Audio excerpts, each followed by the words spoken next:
the course of time is really very much like the course of a ship in the ocean. Because here's the ship, you see, and it leaves behind it a wake.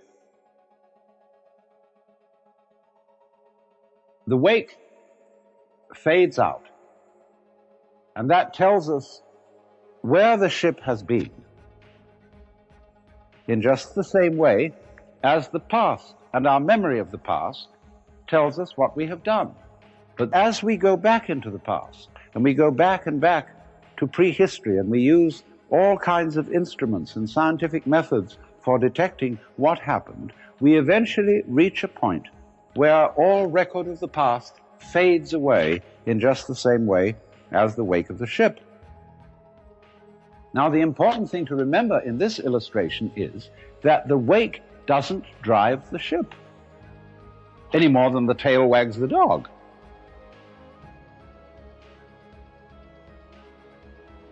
Supposing there's a neurotic, difficult child.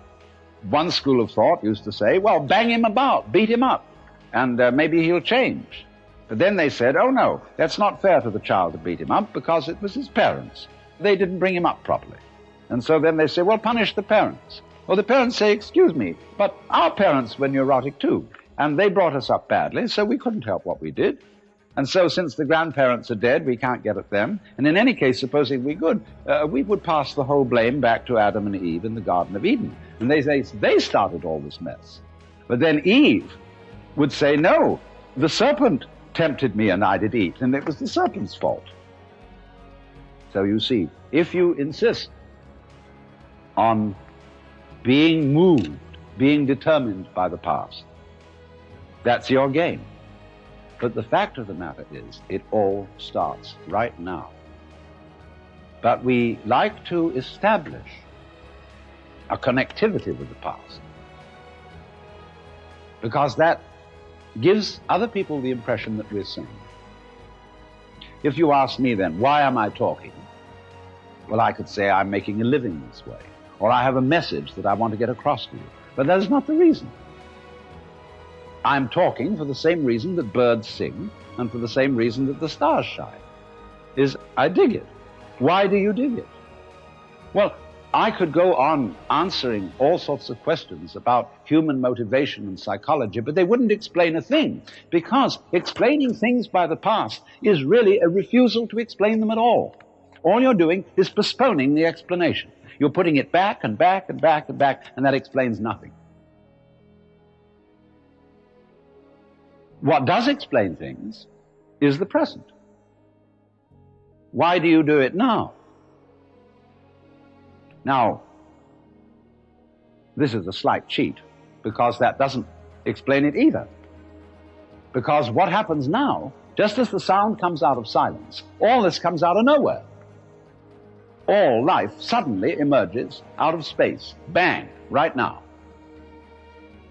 And to ask again, why does it happen, is an unprofitable question. Because the interesting thing is not why, but what. What happens? Not why does it happen. I can say, well, I am doing this now because I did that then, and so I am producing for you a continuous line of thought. But actually I'm doing it backwards. I'm doing it always from now and connecting up what I do now with what I did so that you can see a consistent story. If I define myself as the whole field of events, we'll say the organism-environment field, which is the real me, then all the things that happen to me may be called my doing. And that is the real sense of karma. But when we speak about freedom from karma, freedom from being the puppet of the past, that simply involves a change in your thinking. It involves, in other words, you're getting rid of the habit of thought whereby you define yourself as the result of what has gone before, and instead get into the more plausible and more reasonable habit of thought, in terms of which you don't define yourself in terms of what you've done before, but in terms of what you're doing now.